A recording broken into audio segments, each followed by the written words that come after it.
फिर ये रास्ता तो बंद है आगे। पर सर अभिष्टा का मोबाइल तो यहीं पर दिखा रहा है। ऑयल रिफाइनरी भी यहीं पे दिखा रही है सर, ये देखिए। और अभिष्टा के मोबाइल को एक सायरन बज रहा था रिफाइनरी का, बड़ी तेजी से बज रहा था। इसका मतलब अभिष्टा यहीं कहीं आसपास में होनी चाहिए।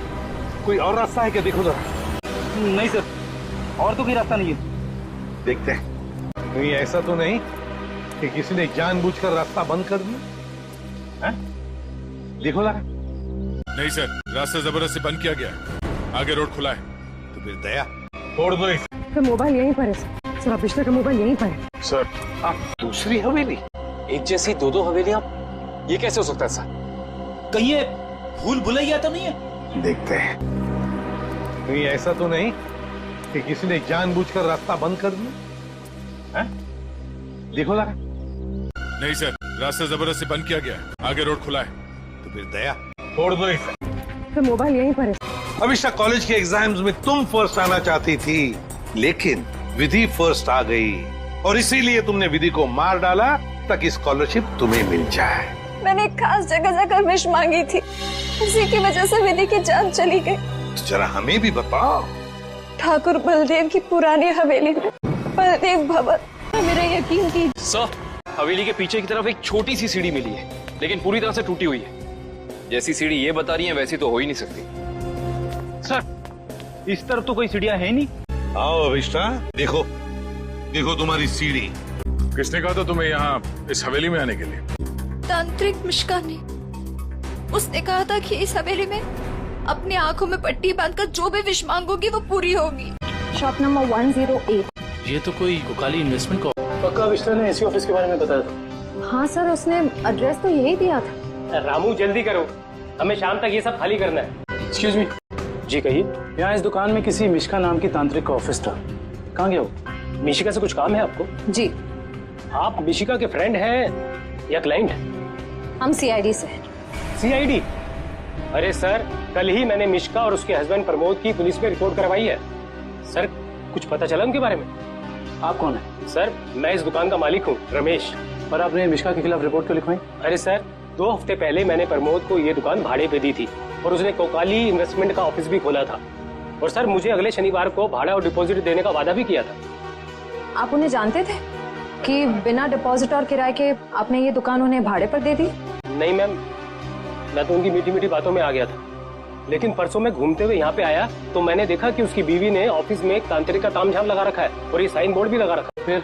फिर मैंने प्रमोद को कहा कि ये सब कुछ यहाँ नहीं चलेगा, तो प्रमोद ने मुझे कहा कि उसकी बीवी ने नया ऑफिस लिया है और 2-4 दिन में वहाँ चली जाएगी। कहीं और शिफ्ट करके गया दोनों? पता नहीं सर, रातों रात दोनों ने ऑफिस खाली कर दिया और मेरा 15 दिन का भाड़ा तक नहीं दिया। सर, आपने जो एग्रीमेंट कराया होगा उसमें उनका पुराना एड्रेस होगा, जरा दिखाइए। सर, एग्रीमेंट तो नहीं बनाया, मैंने सोचा बाद में बना दूंगा। आपके पास उनकी फोटो भी नहीं होगी? नहीं मैम, फोटोग्राफ भी नहीं है। जानते हो ना, बिना एग्रीमेंट के दुकान भाड़े पे देना कितना बड़ा जुर्म है। जानता हूँ सर, गलती हो गई, सॉरी। बस सॉरी बोल दी और बात खत्म हो गई। कब समझेंगे आप लोग? चेहरा याद है उनका? जी सर, चेहरा याद है। उनका स्केच बनवाओ। जी सर। और अभिष्टा से पूछना कि उसे इस मिश्का के विधि के खूनी का पता चल गया क्या? बहुत जल्द पता चल जाएगा, लेकिन तुम्हारे पास ऐसी कोई जानकारी है जो हम जानना चाहते हैं? जी, मेरे पास? जी हाँ। काफी शौकीन लगती हैं आप इन आत्माओं और अलौकिक कहानियों की। जी हाँ, मुझे डरावने उपन्यास और डरावनी फिल्में पसंद हैं। तुम्ही ने अभिष्ठा को उस तांत्रिक मिश्का के बारे में बताया ना? वो सर, उसका पता मैंने किसी प्रचार वाले पर्चे में पढ़ा था। वो प्रचार वाला पर्चा तो होगा ना तुम्हारे पास? देखो जरा। देखती हूँ। तंत्र विशेषज्ञ मिशिका, आत्मा अनुसंधान केंद्र, shop number 108, rainbow shopping mall. Sir, ये तो वही पता है जहाँ हम गए थे। नेत्रावती, एक बात बताओ, ये पता, इस तांत्रिक का पता क्यों दिया तुमने अभिष्ठा को? सर, वो अभिष्टा परेशान रहने लगी थी और अजीब सा बर्ताव करने लगी थी। अजीब सा बर्ताव मतलब? मतलब वो लाइट्स बंद करके घंटों अंधेरों में बैठी रहती थी, किसी से भी झगड़ पड़ती थी, और तो और लेक्चर में उसका ध्यान भी नहीं रहता था। पेजेस पे विधि का नाम लिखती रहती थी, कम से कम 3-4 पेज लिख चुकी थी। और सिर्फ इसीलिए तुमने अभिष्ठा को इस तांत्रिक मिश्का का एड्रेस दिया है?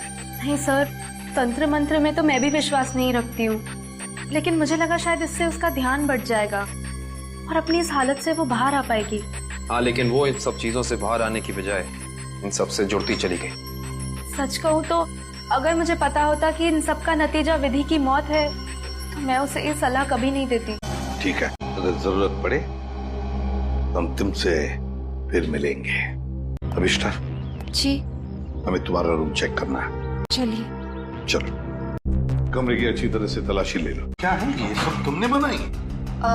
मुझे पेंटिंग का शौक है, मेरे दिमाग में जो भी आया मैं वो पेंट कर। सर, किसी की तस्वीर मिली। कौन है ये? तुम्हारे पापा?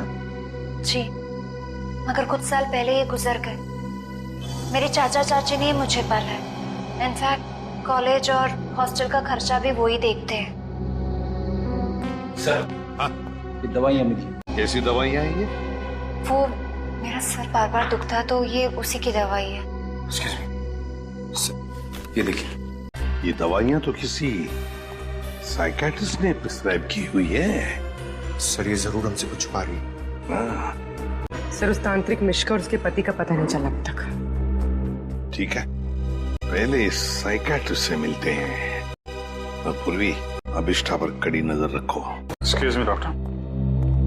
अरे आप देखिए, मैं बिना अपॉइंटमेंट लिए किसी से नहीं मिलती हूँ। डॉक्टर, हम लोग सीआईडी से हैं और हमें आपसे कुछ जानकारी चाहिए। जी कहिए। आपकी एक मरीज है अभिष्ठा। ओह, अभिष्ठा। जी हाँ। क्या वजह थी उसका इलाज आप कर रही थी? पिछले 2 सालों से उसका मानसिक संतुलन ठीक नहीं था, इसीलिए वो उसका ही इलाज करवा रही थी। क्यों, क्या हुआ था उसे? दरअसल उसका एक्सीडेंट हो गया था। एक्सीडेंट? तो क्या उसकी वजह से उसका मानसिक संतुलन बिगड़ गया था? एक्चुअली उन्हीं दिनों उसके पिताजी भी गायब हो गए थे और ये एक्सीडेंट, दोनों बातों ने उस पर बहुत गहरा असर डाला था। अच्छा डॉक्टर, ये बताइए कि आपके ट्रीटमेंट के बाद उसकी हालत कैसे थी? उसके हालात में तो बहुत सुधार था, लेकिन बहुत गहरे जख्म जल्दी नहीं भरते। तो इसका मतलब अभिष्ठा अभी तक पूरी तरह ठीक नहीं हो पाई और शायद इसी वजह से वो उन सीढ़ियों की बात कर रही है जो उस हवेली में है ही नहीं। अच्छा डॉक्टर, ऐसा हो सकता है क्या कि ऐसे मरीज इन्होंने कोई क्राइम किया और उसको छुपाने के लिए कहानी बना रहे हो कि मैं खुद विक्टिम हो गई हूँ, और ऐसा हो सकता है क्या? देखिए, mind is a very complex thing. मैं तो क्या, दुनिया का कोई भी डॉक्टर इसके बारे में एग्जैक्टली नहीं बता सकता। ये तो है। Thank you very much. Hello ACP sir, वो कॉरिडोर में बैठी है, कहीं खोई हुई है। मैंने उस पर नजर रखी हुई है सर। ठीक है पूर्वी, उसके हर मूवमेंट पर नजर रखो, बताते रहना मुझे क्या क्या करती है वो। ओके? जी सर, कुछ भी अजीब होता है तो मैं आपको फोन करती हूँ। घुंघरू की आवाज। कौन है? चंदा तुम? अरे क्या हुआ? मुझे नहीं पता, मैं तो बस अंधेरे में टकरा गई और ये चीखने लगी। ये मेरा बैग नहीं है। यहाँ पर तो कोई भी नहीं है और कुछ लिखा भी नहीं है। वहाँ पर तो कोई भी नहीं है और ना ही वहाँ कुछ लिखा हुआ है। ये वहाँ लिखा हुआ था। हॉस्टल से उस लाल साड़ी वाली औरत के बारे में कुछ पता चला? नहीं सर, पूर्वी ने पूरा हॉस्टल चेक किया है, ऐसी किसी भी औरत के होने का सुराग नहीं मिला है। और जो लाइट गई थी थोड़ी देर के लिए, कोई बाहर वाला था क्या? सब पूर्वी ग्राउंड फ्लोर पर थी और भी कई स्टूडेंट्स थे वहाँ पे।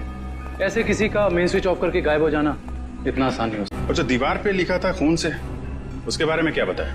नहीं सर, दीवार पे किसी भी खून का निशान नहीं मिला और न ही ऐसी किसी लाल स्याही का निशान मिला है जो अचानक हवा में उड़ जाए, गायब हो जाए। इसका मतलब अभिष्ठा की दिमागी हालत बहुत बुरी है, तभी उसे ये सब दिखाई दे रहा है। कोई है जो ये साबित करना चाहता है कि ये सारा काम चंदा की आत्मा कर रही है। हो सकता है सर, लेकिन उसने हवेली की सीढ़ी कैसे गायब की? हाँ सर, एक रात में अचानक सीढ़ी गायब नहीं की जा सकती है। चंदा की आत्मा का वापस आना और सीढ़ी का गायब होना, ये सब अभिष्ठा की दिमाग की कहानी है। हेलो अभिजीत सर, अभिष्ठा हॉस्टल से निकलकर मारवे रोड की तरफ जा रही है। मैं उसका पीछा कर रही हूँ सर। मारवे रोड? सर ऐसा लगता है किसी से मिलने जा रही है। अच्छा, इस रोड पे तो उसका कॉलेज भी है। पर सर इतनी रात को कॉलेज में किससे मिलने जा रही है? सर हो सकता है ये वहाँ कोई सबूत भूल गई हो और अब याद आया तो लेने जा रही हो। नहीं, वहाँ पे कोई खास सबूत तो मिला, नजर रखो उस पे। आप भी? सर ये तो शहर से बाहर निकलने वाली FD रोड पर जा रही है। FD road? उस तरफ तो जंगल है। समझ में नहीं आ रहा है ये जा कहाँ है। ठीक है, देखो मगर ध्यान से, थोड़ा होशियार रहना। हाँ पूर्वी। सर वो जंगल के अंदर घुस गई है, मैं उसका पीछा करती हूँ। ठीक है, तुम भी जाओ, लेकिन थोड़ा संभाल के, होशियारी से। हैं? ये तो अभिष्ठा के पिताजी हैं। कौन है ये? तुम्हारे पापा? तुमको तो मार दिया, आत्मा को गोली कहां से मारूं? रुक जा, वरना क्या कर लोगे? तुम लोग भी देखो इसकी मौत का तमाशा। सर प्लीज मुझे बचाइए, सर प्लीज मुझे बचाइए। छोड़ दे से। कोई नहीं बचा सकता इसको। नेत्रावती तुम? हाँ मैं। एसीपी साहब, मैंने तो सोचा था कि मैं इस हवेली को जलाकर इसका नामो निशान मिटा दूंगी, फिर किसी को पता नहीं चलेगा कि एक जैसी दो हवेलियां हैं, एक सीढ़ी के साथ और एक सीढ़ी के बिना, और फिर आप सब लोग अभिष्ठा को ही पागल समझेंगे। लेकिन अभिष्ठा ने आकर तुम्हारे प्लान पे पानी फेर दिया। हाँ, तुम ऐसा कुछ मत करना नेत्रावती, जिससे तुम्हें जिंदगी भर पछताना पड़े, समझे? पछताओगे तो तुम सब, क्योंकि अभिष्ठा के साथ तुम सब मरोगे। मैं कुछ पूछ रही हूँ, ये सब हुआ कैसे? अरे तुम कहाँ जा रही हो? वॉशरूम। पर नेत्रावती तू ना कहीं मत जाना। हाँ यही रुकना, मुझे तेरे से ढेर सारी बातें करनी है। हाँ ठीक है, पक्का कहीं मत जाना प्लीज। मैं अब भी जाके आए। हाँ रुकना यहीं पे। हाँ हेलो। हाँ हाँ घबराओ मत, हमारा प्लान कामयाब हो गया, उसे कुछ याद नहीं है। अभिष्ठा, हाँ मैं ना निकल रही हूँ, कुछ जरूरी काम है। Okay bye. बाय। दूसरी हवेली? ये दूसरी हवेली का क्या मतलब है? कौन करवा रहा है तुमसे ये सब? नहीं बताएगी? नहीं बताएगी? नेत्रा, तुम्हें पता है ना हमारी थोड़ी देर में फ्लाइट है, हमें हमेशा के लिए यहाँ से निकल जाना है, और तुमने ये हवेली जलाई क्यों नहीं अभी तक? माँ एक प्रॉब्लम है। इतना छोटा सा काम नहीं कर पाए तुम, आखिर क्या हो गया? वो अभिष्ठा मेरे पीछे यहाँ पहुँची है। इसमें कौन सी बड़ी बात है? उसे भी जला देना था इस हवेली के साथ। वाह सोनिका जी वाह, इतने ऊंचे ख्याल है आप, हैं? शर्म आनी चाहिए। एक डॉक्टर होकर अपनी पेशेंट की जिंदगी के साथ खिलवाड़ किया है तुमने। मेरे पास और कोई रास्ता नहीं था, मैंने साइकियाट्रिस्ट का काम सिर्फ इसलिए शुरू किया ताकि अभिष्ठा की याददाश्त वापस आ जाए और उससे मैं जरूरी जानकारी हासिल कर सकूं। और इसलिए अभिष्ठा की याददाश्त वापस लाने के लिए तुमने ये सोचने पर उसे मजबूर किया कि विधि का खून उसी ने किया है ना? हाँ। और ये सब पूरा करने के लिए तुमने वो मन्नत पूरा होने वाला खेल रखा और विधि को मार दिया। अभिष्ठा के पिता कहाँ रहते हैं उसका पता लगाकर उसे बदला लेना चाहती थी, क्योंकि उन्होंने मेरे पति भूषण, जो कि उनके साथ रिसर्च का काम करते थे, उनकी जान लेकर उनके सारे इंपॉर्टेंट डॉक्यूमेंट्स लेकर कहीं छिप गए। हमने उन्हें बहुत ढूंढा पर वो कहीं नहीं मिले। तुम अभिष्ठा के पिता से बदला लेना चाहती थी, इसलिए उसकी याददाश्त वापस लाकर उनका पता जानना चाहती थी, है ना? हाँ, हमने बदला ले लिया। डॉक्टर सोनिका, अपने पति की मौत का बदला लेने के लिए तुम दोनों माँ बेटियों ने एक मासूम विधि की जान ली थी। कानून तुम्हें कभी माफ नहीं करेगा, तुम्हें कड़ी से कड़ी सजा मिलेगी, कड़ी से कड़ी सजा।